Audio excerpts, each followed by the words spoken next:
Hello, everyone, and thank you so much for joining. My name is Michelle Klock. I'm an editor of the Current Protocols journals at John Wiley & Sons Publishers. Today's webinar, co-sponsored by Beckman Coulter and Current Protocols, is titled ClearLab LS, a new CE-IVD orientation tube to guide you through the diagnosis of hematolymphoid malignancies. Beckman Coulter Life Sciences continues to invest in tools and solutions to improve the workflow of clinical flow cytometric assays, reducing manual steps in sample preparation and increasing the standardization and quality of results. The flow cytometry unit of Beckman Coulter is already recognized as a global center for innovation for clinical flow systems.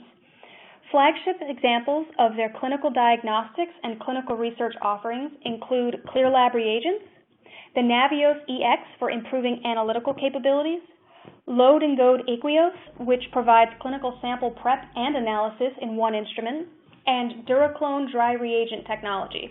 The ClearLab LS lymphoid screen was the first of an advanced range of Beckman Coulter clinical flow cytometry products, which will cater to different global workflow requirements over the next 5 years. It is compatible with the World Health Organization 2008 revised classification of myeloid neoplasms and acute leukemia. The World Health Organization, in collaboration with the European Association for Hematopathology and the Society for Hematopathology, made important changes to the classifications of these diseases, including new criteria for the recognition of some previously described neoplasms, as well as clarification and refinement of the defining criteria for others. Current Protocols is in its 31st year and provides the highest quality, peer-reviewed, and regularly updated research protocols to life scientists worldwide. There are 18 Current Protocols titles that combined contain over 20,000 articles. Our protocols are comprised of intense procedural detail, providing researchers in the lab with reliable, efficient methods to ensure quality experimentation and reproducible results. We encourage you to submit your questions throughout today's presentations by clicking on the Ask a Question box at the bottom of your screen. Your questions will not be seen by any of the other attendees, and the Q&A session will take place after the presentation. The webinar will be recorded and available for viewing in the next few days, and we will send you an email with details on how to access the on-demand webinar. Now it is my pleasure to introduce today's speakers, Dr. Michael Kapinsky and Dr. Katherina Psarra. Dr. Psarra holds an undergraduate degree in chemistry, a master's in clinical biochemistry, and a PhD in immunology. Since 1983, she has worked at the Immunology Histocompatibility Department of the Evangelismos Hospital in Athens, where she has been instrumental in developing the flow cytometry laboratory and its application across routine clinical settings of immunology, hematology, oncology, gynecology, infection, and neurology. Dr. Psarra is currently the president of the European Society for Clinical Cell Analysis, is a founding member and president of the Hellenic Society for Cytometry, has served as president for the Greek Society of Clinical Chemistry and Clinical Biochemistry, and was actively involved in the organization of many pan-Hellenic and European congresses. Dr. Psarra's combined deep experience in the application of flow cytometry in the routine clinical laboratory, development of educational programs, and approach to standard practices is unique. Dr. Michael Kapinsky's varied academic background includes chemistry, plant biochemistry, and finally atherosclerosis, for which he received a PhD from Regensburg University in 2002. During his experimental work, Dr. Kapinsky has utilized flow cytometry to characterize an in vitro model of macrophage-derived foam cell formation and to analyze the related functional significance of cholesterol-enriched membrane raft structures and localized receptors. In 2002, he joined Beckman Coulter's flow cytometry division as an application specialist focused in Germany and Switzerland, and 10 years later moved forward into a role as an application specialist in the global flow cytometry team. In 2013, he joined Beckman Coulter's cytometry business unit as a product manager for cytometry reagents and applications, migrating to a global role as a senior strategic marketing manager for flow cytometry reagents. So let's get started with a warm welcome to our speaker. Dr. Kapinsky, please take it away. Thank you very much, Michelle, for this quick introduction. And today we will have two parts in this session. And I'm going to start with the first part that has a focus on technical considerations that guided the design of the ClearLab LS screening reagent. Before having a closer look at the details of the ClearLab LS screening panel configuration, I would like to mention that ClearLab LS lymphoid screen is the first CE-labeled 10-color reagent solution to support differential diagnosis in patients with suspected hematolymphoid malignancies. ClearLab LS contains 12 different antibodies, which exceeds the number of the 10 fluorochromes used. This is enabled by a panel design concept called stacking. We will see this in detail a few slides later. Its dry format that eliminates antibody pipetting helps to streamline the laboratory workflow and improve standardization. The standardization package also includes sample preparation procedures, instruments, protocols, and assay settings. 25 tests per kit allow to adapt to actual demand without accumulating inventory. And finally, ClearLab LS is compatible with the WHO 2016 revised classification of myeloid neoplasms and acute leukemia. ClearLab LS has been qualified for diagnostic use in hematolymphoid malignancies related to T, B, and NK lineages. However, it is important to understand that it is a screening panel that cannot comprehensively answer diagnostic questions. Further laboratory findings, as well as the clinical condition of the patient, need to be taken into account to come to a diagnostic statement. ClearLab LS was designed for the Navios and Navios EX cytometers with 3 lasers. A view on the panel configuration shows pan-leukocyte CD45 and the principal lineage markers CD3, CD19, and CD56 for T, B, and NK cells respectively. Further T antigens include CD8 and CD4, here stacked together with kappa and lambda light chains. This can be done making use of CD4 and CD8 expressed by T cells being mutually exclusive with kappa and lambda expressed by B cells. CD5, CD10, CD20 are included to further characterize mature B or T cells, and inclusion of CD34 allows for identification of hematopoietic precursors across lineages, which might be of interest especially in bone marrow samples. ClearLab LS can be used with EDTA, heparin, and ACD anticoagulants. What should we think about when designing an antibody panel? At least 3 aspects should be taken into account. Of course, we need to assure a good match of dye brightness with antigen density, which is the old school rule for fluorochrome selection. However, for 10-color cytometry, we must also include the impact of spillover and antigen co-expression patterns into our consideration. During the next slides, I would like to illustrate how these factors influence our results.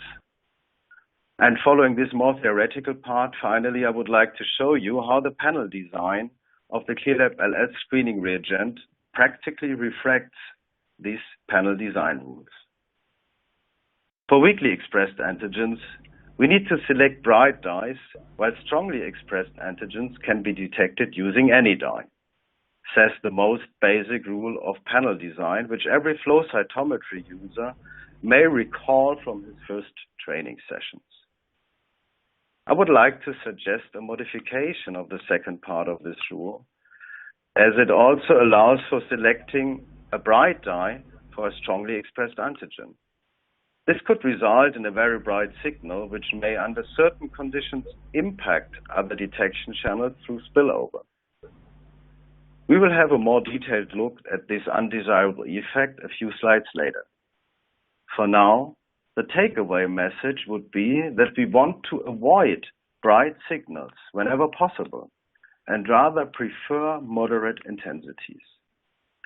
Consequently, strong antigens should be detected with dim or medium bright dyes instead of being detected with any dye, which would also include bright dyes. Here's just an example for applying this rule. The weakly expressed antigen, scaled on the y-axis, was labeled with a strong dye, and the lineage antigen on the x-axis was labeled with a less bright dye. To demonstrate the undesirable effect of combining strong antigens with bright dyes, I have arranged in the first row on this slide some plots from a bright dye staining of a strongly expressed antigen. In the second row, data from staining of the same strongly expressed antigen with a less bright dye is shown with the same channels on the y-axis.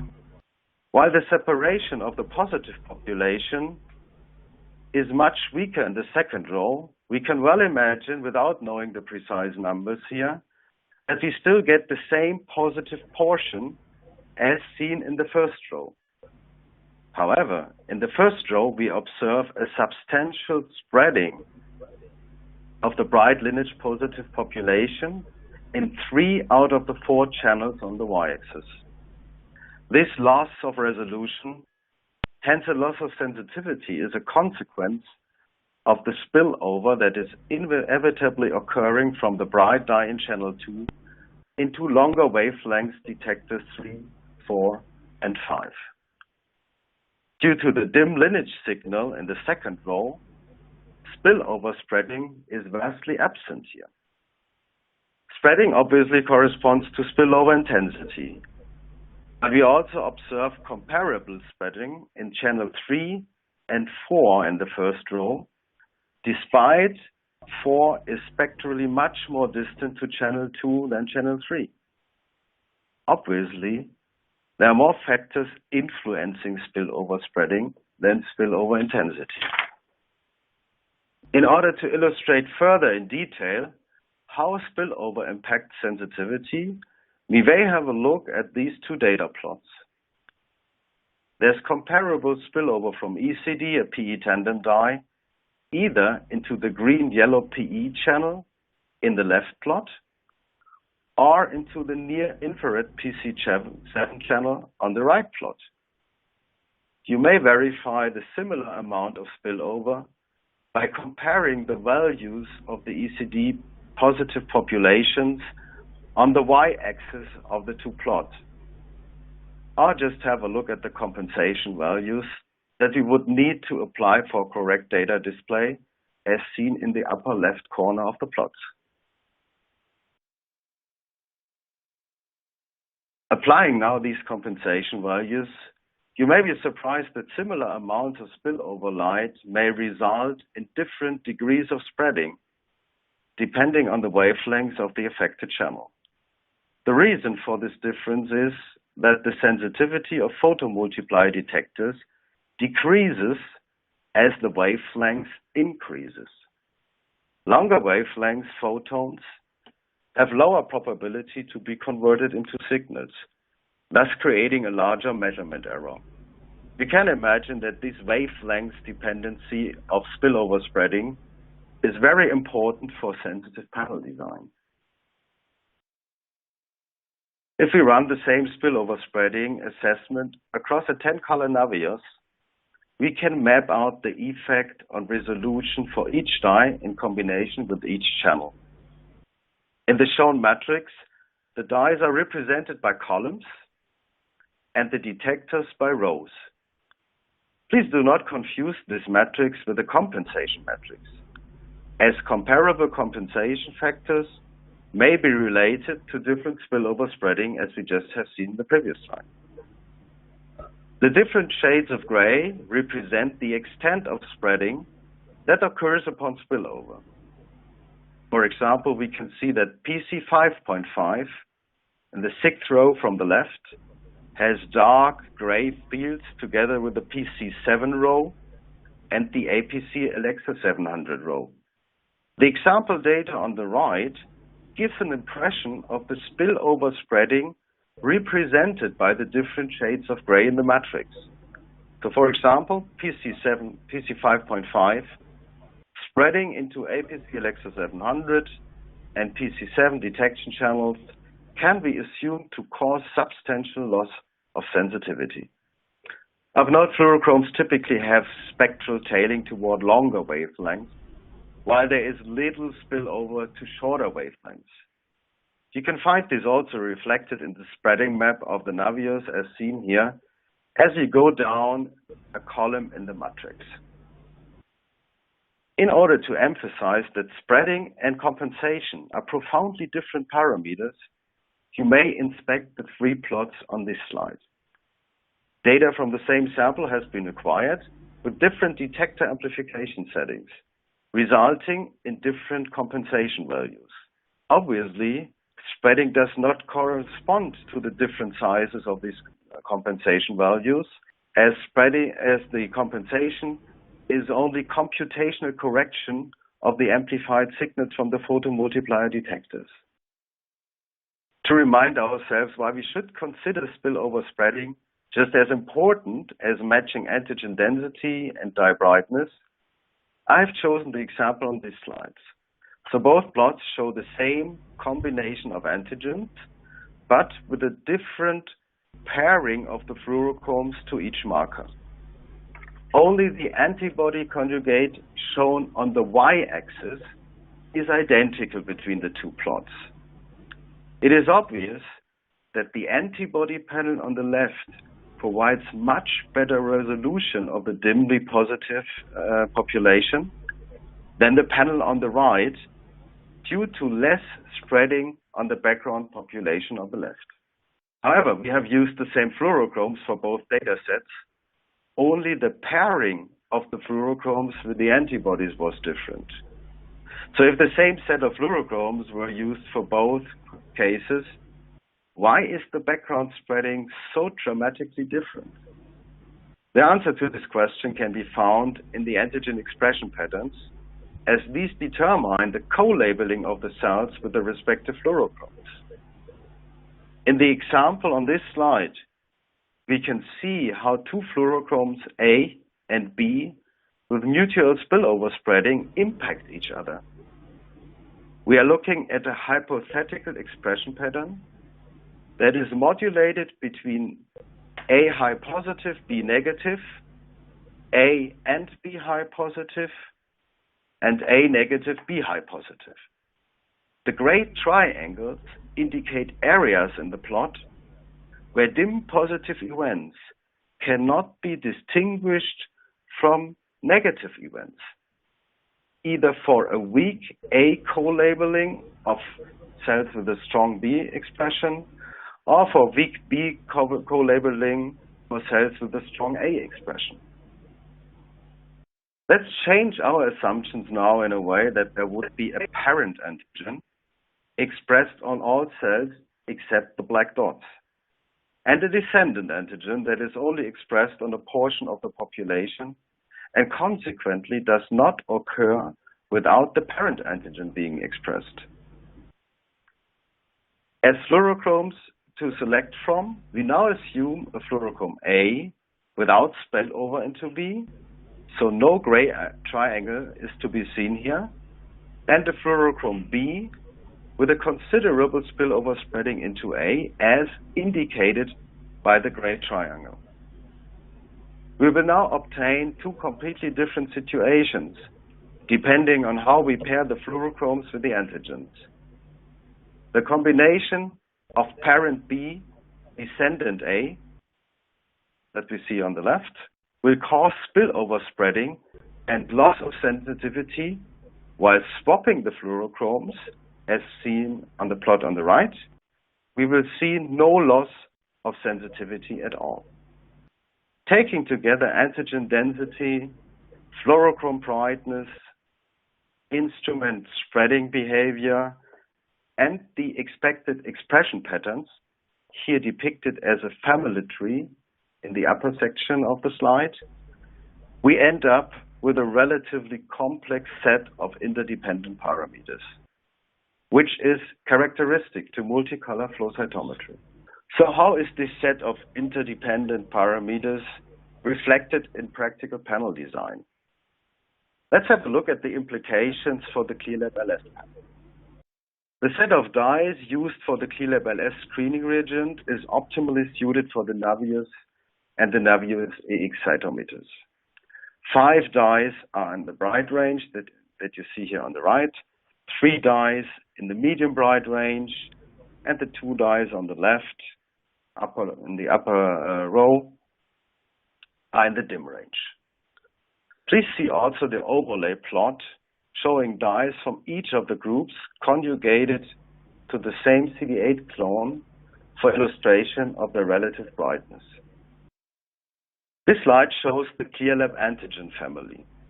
CD45 is the master parent antigen in the mononuclear leukocyte fraction on top, with direct descendants CD3, CD56, CD34, and CD19, representing lineages that exclude each other, here indicated with red lines. Depending on their expression characteristics, some antigens may occur more than once in the tree, as seen here for CD56, as NK cell lineage antigen, but also as descendant antigen from CD3, and for CD5, which is a descendant principal T-cell antigen from CD3, but also with different expression characteristics, a descendant antigen of CD19. The color-coded squares beneath the antigens indicate the typical levels of expression for this antigen within a certain branch of the tree. CD34 myeloid events might co-express some of the lymphoid markers shown here. However, characterization of these abnormal entities should be subject to a separate dedicated phenotyping panel, as ClearLab LS was designed only for screening purposes. CD56, CD10, and CD34 have weak to medium strong expression densities, often showing modulated expression densities. Therefore, these antigens are labeled with strong dyes. CD3, CD45, CD8, and CD20 are densely expressed antigens. Consequently, the less bright dyes, chrome orange, Pacific blue, and medium bright dyes, FITC, and APC Alexa 750 are suitable labels. But why do the strong antigens CD4 and CD5 carry bright labels? Would this not affect the resolution on other channels, as we have seen on the slides before? Looking at the exclusive expression patterns indicated by the colored frames in this slide, we can see that CD4 is not co-labeled with the ECD-labeled antigen CD19.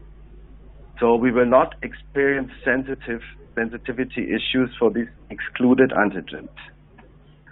The same situation applies to CD19 ECD and CD56 PC5.5, kappa and lambda, CD8 and CD4.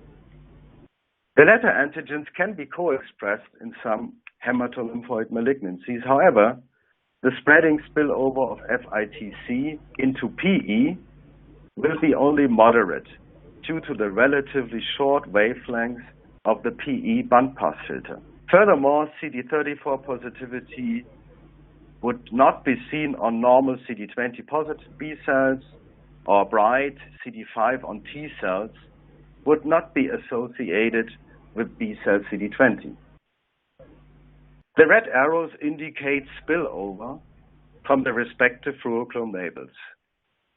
However, the receiving channels host parent antigens whose detection will not be compromised by spillover from descendant antigens, as we have seen earlier.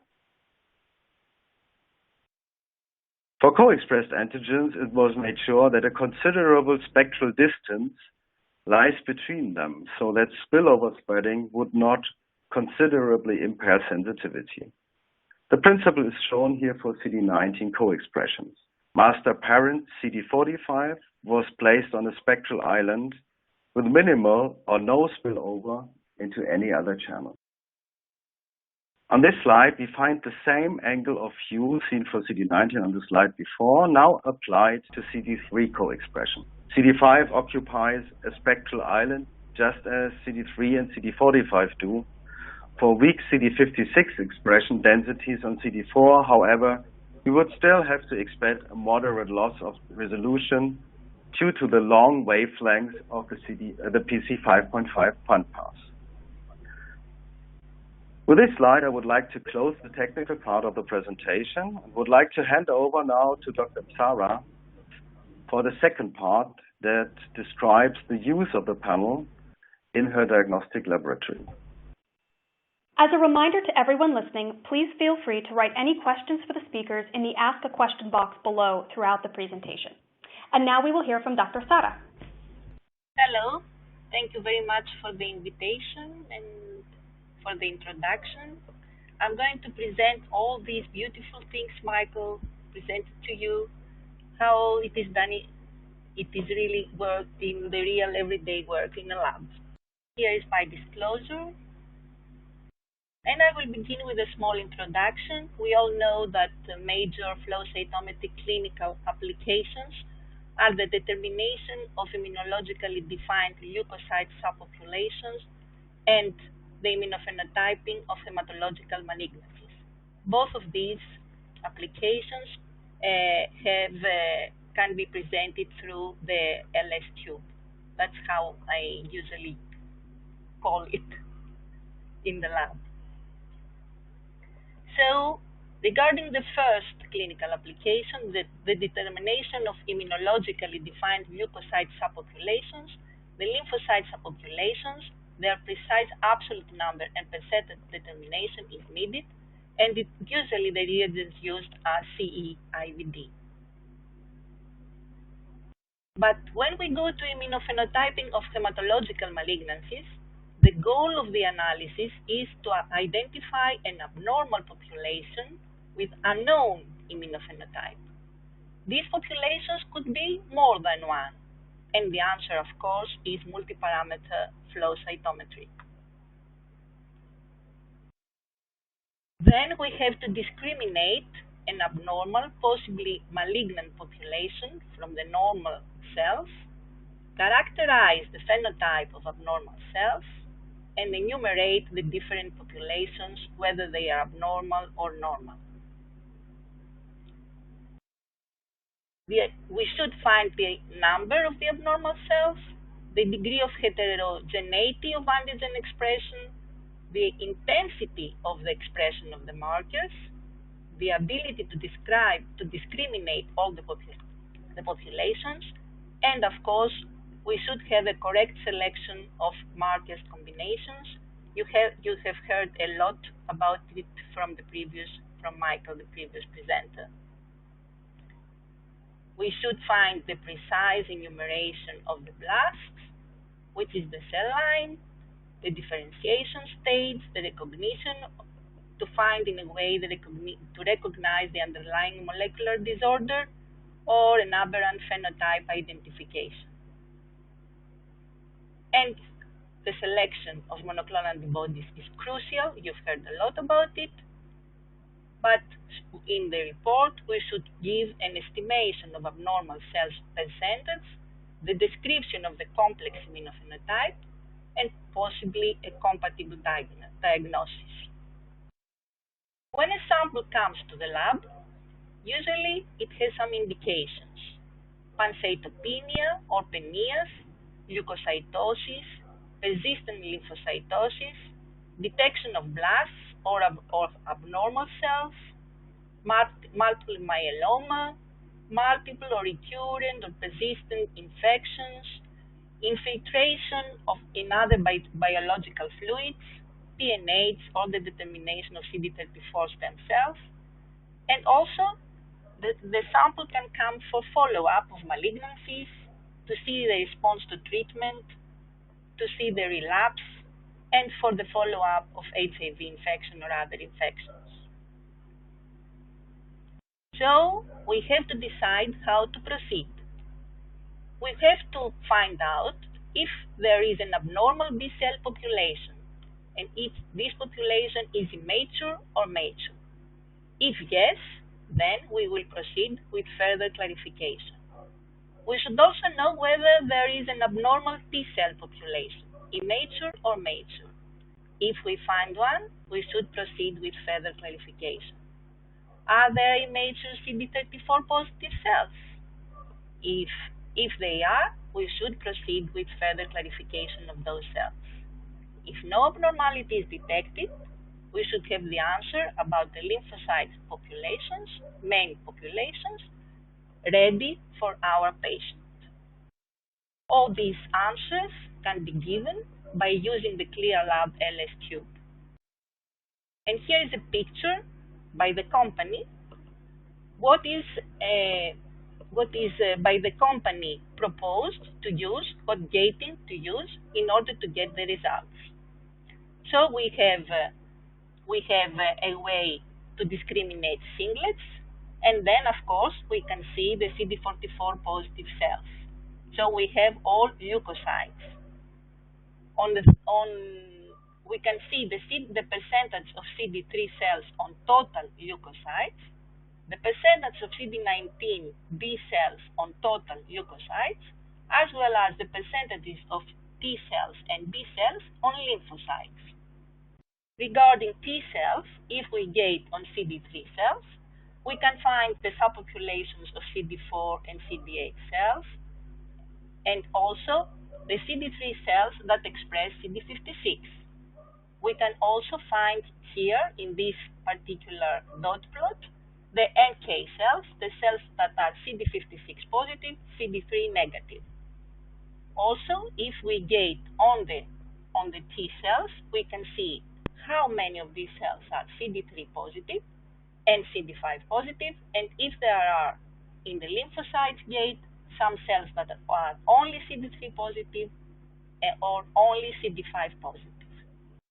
Regarding B cells, we see if the CD19 positive cells, the B cells are all of them CD20 positive, are mature B cells, whether they express CD10 or not, whether they express CD5 or not, and if they are polyclonal kappa and lambda or monoclonal.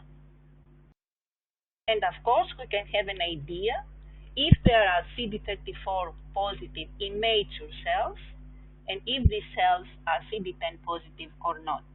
In order to do that, you should gate on the blasts and not on the lymphocytes, as it is depicted in this picture. So we have information on T, B, and NK cells, on CD4 positive, CD8 positive, CD5 positive, and CD56 positive T cells, kappa, lambda, CD20 positive or CD10 positive B cells, CD5 positive B cells, monoclonal or not, for B lymphoproliferative diseases, and the CD34 positive, CD10 positive or negative blasts for acute leukemias. If we compare this to the old approach, where we were going step by step to find out what was wrong, we have the advantage that we can detect most B cell abnormalities that could go unnoticed if we did it the old way. We could detect of most T cell abnormalities that would go unnoticed. We could detect immature cells that could go unnoticed, and this tube is CE-IVD. It is already validated and ready for accreditation. There are some disadvantages in comparison to the old approach, but we can overcome them, as I will explain later, that we can overcome if we use our expertise. Some T cell abnormalities may not be detected. For example, the CD3 negative, CD4 positive cells, or CD3 weak cells, CD4 positive cells, but this can be corrected by additional gating and checks. More gates could be checked, like the double positive CD4, CD8 cells, or the double positive CD8, CD56 cells. It's difficult to use the old easy way of the single platform for the determination of absolute number, which is obligatory according to international guidelines. And we cannot use QPrep for the lysis of red blood cells, because and this leads to a bit of loss of time and automation, but it seems to be necessary for many colors.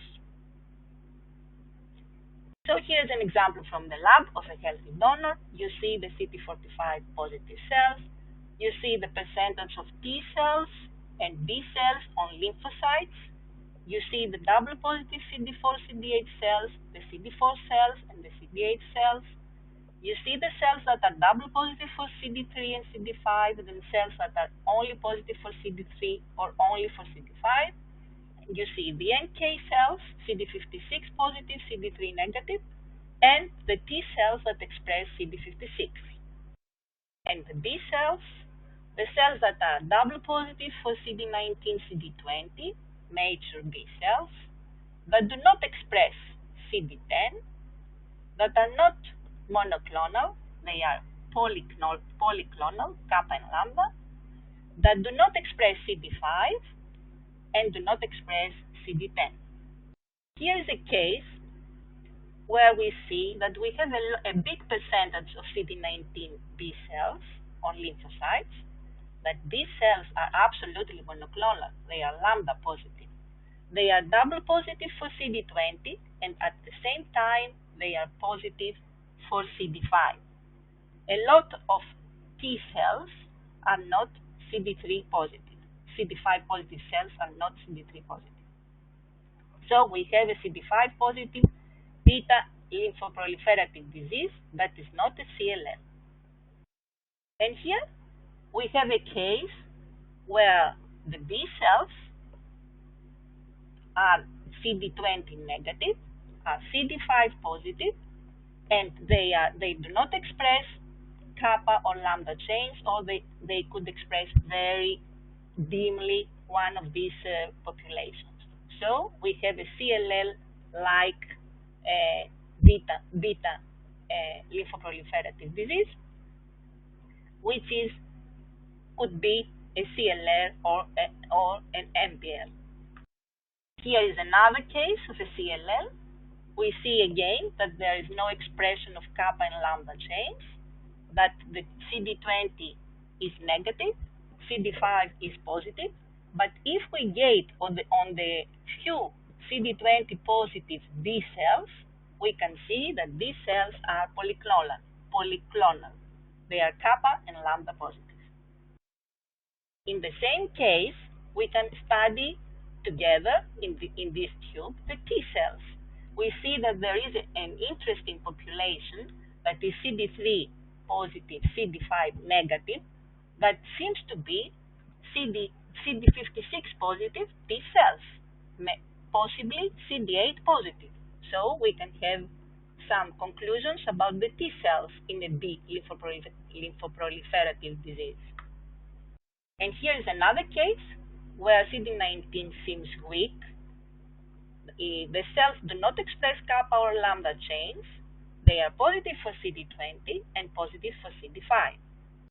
And here we have a case where the percentage of CD19 is only 16%. But when we look at the kappa and lambda expression, we can see that we have clearly a monoclonal population that is CD20 positive, CD5 negative. Here, the old approach could miss this population because we could say that the B cells are not high, so why check for them? And here is a case with a very high SS for the B cells and a very high expression of lambda on these cells with high SS, high expression of CD20, and high expression of CD5. And here is a case that with this tube we found two malignant B cell clones. We find that there are some CD5 positive cells, CD3 negative. These cells are B cells. You can see them. They are double positive for CD5 and CD19, and these cells do not express kappa or lambda chain, so it is a CLL-like clone. At the same time, we see that there are some B cells that are CD20 positive, CD5 negative, that are kappa positive, monoclonal. So we have two malignant B cell clones that can be very easily detected with the LS tube. And here is a CSF sample, and if we gate on the lymphocytes, we see that there is a population that is CD5 positive, CD3 negative. So this population could be missed if we gate it only on the T cells, on the CD3 positive cells. With this tube, we see that we have this abnormal population. And this population, if we gate on it and not on the CD3 positive cells, is double positive for CD4 and CD8. And at the same time, with this tube, we can see that it is also positive for CD10. So this is very helpful. This tube was very helpful for the correct identification of this population. And here is a picture of some blasts, CD34 positive, CD10 positive in a bone marrow that can be detected and possibly also determined. Then their percentage can be determined with this tube. So afterwards we should go on and find out what kind of blasts they are. So when using ClearLab LS tube, follow the CE-IVD guidelines, but also check all gating possibilities, use your expertise, and check any suspected abnormality. If in flow cytometry, a diagnosis is approached by knowing how, millions of pictures that are in our brains, and not by knowing that. ClearLab LS tube and the harmonization approach could place the knowing that before the knowing how, but still you should always remember every single case is a single one. Thank you very much.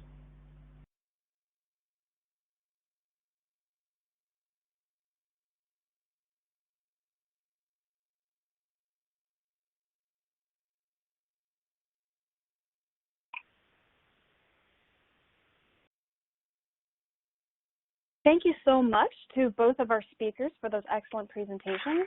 Now we're going to go ahead to the question and answer segment. So if you haven't yet submitted a question for either of our speakers, now is the time to do so by clicking on the Ask a Question box at the bottom of your screen. So now we're going to look at the first question. Can we expect equal performance characteristics for the dry antibody panel as known from the liquid antibodies? So here's Michael. I guess this would be my question. And we can clearly say yes here. We have not ever observed a difference in the performances between the dry antibodies and the liquid antibodies that were used to generate the dry antibody cocktails. So this is absolutely equivalent.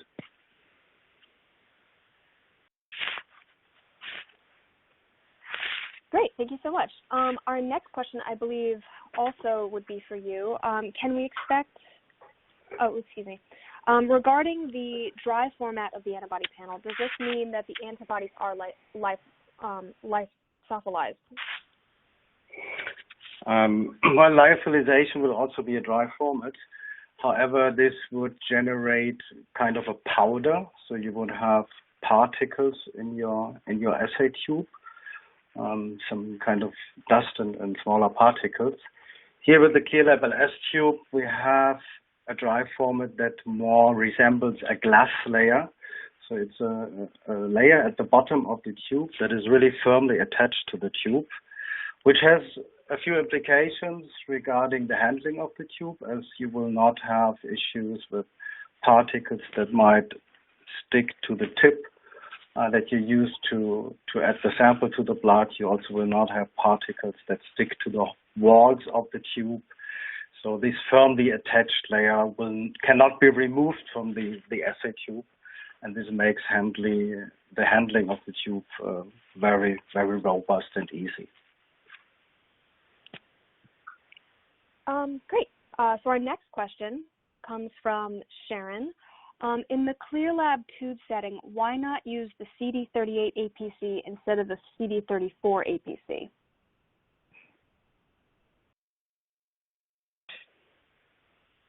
Yeah, I can give a short answer to that, but I think the expert for that would be Katherina. It depends a little bit on what you want to achieve with adding this marker. So the CD4 ensures that we will be able, by this very specific marker, to see any immature entities, any progenitor entities in the tube, while the CD38 may also do this to a certain extent, but it will not be as specific. it will also be an activation marker that is expressed basically on all kinds of leukocytes here. So it depends a bit what you want to see. I think for making sure that you don't miss any immature progenitor like cellular entities, the CD34 is better suited here. Maybe Katherina, probably you have a better answer to that.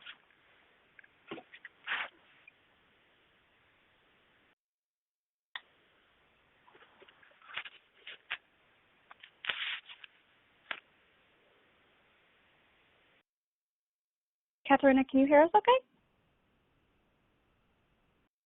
Oh, we might be having technical problems. Well, why don't we move on to another question? Let me see if there's another one for you, Michael. So using the dry ClearLab panel, how is the staining procedure different from working with liquid antibodies? Well, in principle, the staining procedure is exactly the same. So you would have to treat the sample exactly the same way. Here for kappa lambda detection, the sample should be pre-washed in order to remove the soluble immunoglobulins. And then after having done that, you directly add the sample to the tube. I think that is the difference. In a normal setting with the liquid antibodies, you would have to pool your antibodies first. You would have to do your home brew mix by pipetting the single liquid color antibodies, and this just drops off the whole procedure. But after the addition of the sample, you would just continue the work in an absolutely identical manner as you would if you would have used liquid antibodies. There's no difference. You can imagine this as a very classical protocol. However, there is no antibody pipetting, so you don't have the chance, let's say, to do any mistake here, to use the wrong volume, to forget an antibody, to put in an antibody that should not be in there. This all is not possible.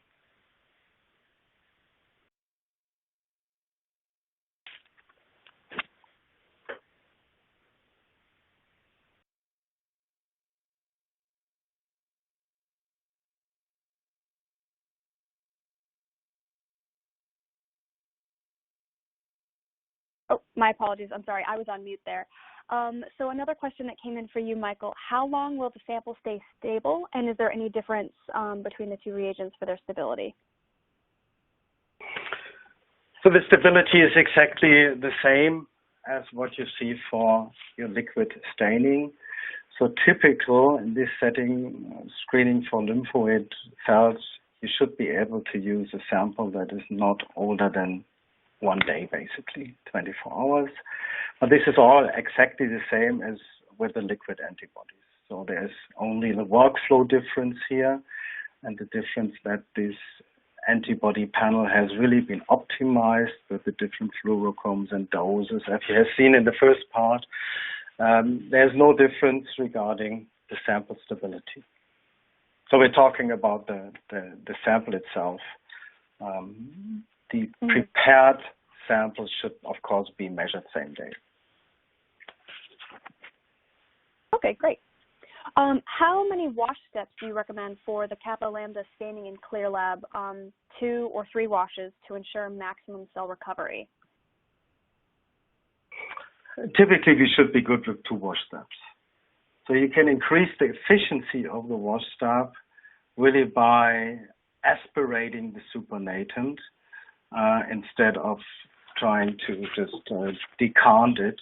This typically does not deliver the same washing effect. So we clearly would recommend to aspirate the sample, and 2 washing steps should deliver optimal results here.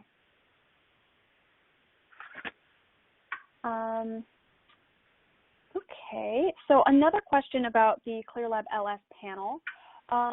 So we discussed that it's stored at room temperature. What about the impact of light? So can the ClearLab tubes be stored exposed to daylight or typical laboratory light?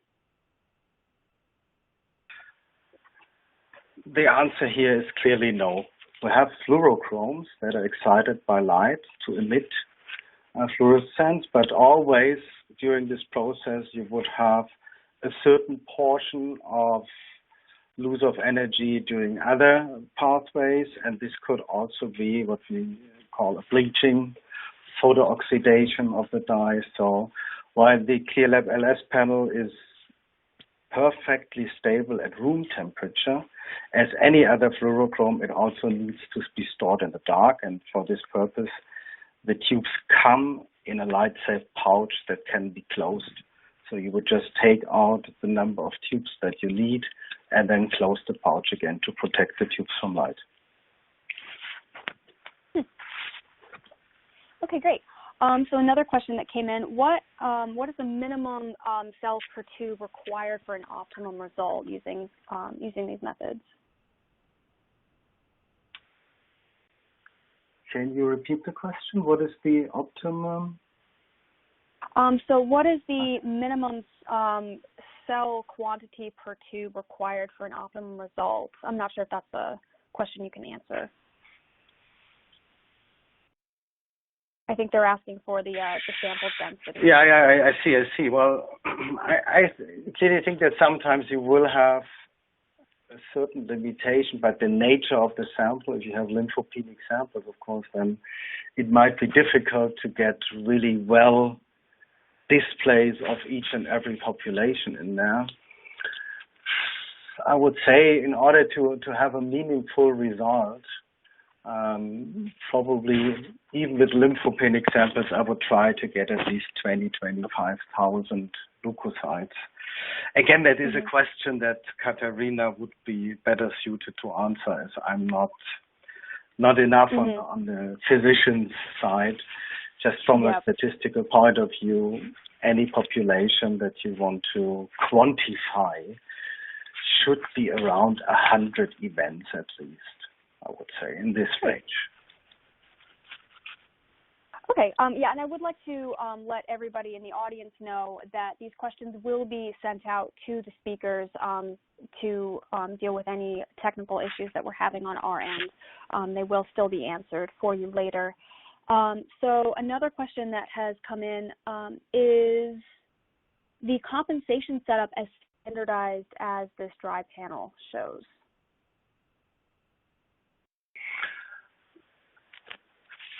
Well, the instrument setup is very based on the calibration with beads.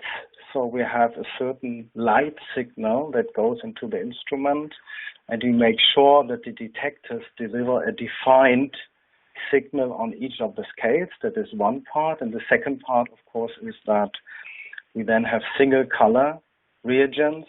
There's a certain kit coming that can be obtained here with the ClearLab LS, and this kit contains all the colors in single color tubes, so that you can basically run your standard automated compensation using these tubes. So that is the standardization procedure. Okay, great. Can a fixative reagent be used with the ClearLab system? Well, let's say I would, of course, not exclude that. The point is that we have to stick to a certain procedure when testing the tube in clinical studies. And this procedure is as described in the IFU. So if you for yourself want to qualify a certain fixation procedure with the ClearLab within your lab, you can, of course, do that. It's simply that we can only guarantee for the procedure that we have tested, and this procedure is laid out in the instructions for use, which does not exclude that another procedure would also work, but we cannot guarantee for that. Okay. I'm here with you now. Oh, Katherina, welcome. Nice. Sorry. Good to hear you. Oh, it's not your fault. All right, let me see if I can find a clinical question for you. So I have one question about your sample source. You stated that it is an IVD for peripheral blood. However, most of our hematopathology applications use bone marrow aspirates. Is this tube still okay to use for those samples? Yeah, we have used ClearLab bone marrow samples for CSF samples, for all kind of samples. The ones we also use for the rest of our routine. Okay, great. Can you hear me? I can hear you just fine. Would you use the orientation tube to check for other clinical situations except for the ones that you described? Yeah, it's a very good orientation tube. Also, you can for a situation like, for example, is there a possibility that the sample you have got is an MDS or not, myelodysplastic syndrome? Because it has all the different variables that are needed for the Ogata score, for the people who know. So you will have a quick first answer whether you should proceed and go further to investigate whether this case is an MDS or not. Mm-hmm. Or any kind of a hematological malignancy, I think. Maybe if I can add just one information to the question before that was going out to the interrogation of bone marrow specimens and others. So the reagent has been qualified and tested from peripheral blood, bone marrow, and lymph nodes. So clinical studies have been conducted on those, and we can guarantee that these materials are suited to be interrogated with the ClearLab LS tube. Great. So I have one question here. In the T lymphoma case, it may express the cytoplasmic CD3. Do you have a dry tube for further detection of this? I think that goes out to me. Yeah. We don't have yet a dry tube format. What we have would be an IVD cleared procedure with a Perfix and CE-IVD reagent that shows detection of cytoplasmic CD3, 79A, TDT, and MPO. So this would be kind of an intracellular lineage tube that was used to qualify the Perfix and C intracellular buffer for diagnostic use. So this would be what we would recommend in that case.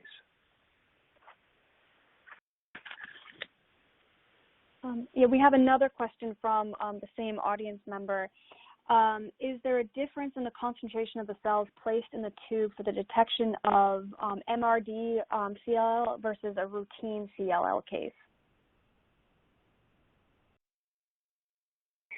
This is not about this tube. Yeah, I would also try to underline that, as Katherina says.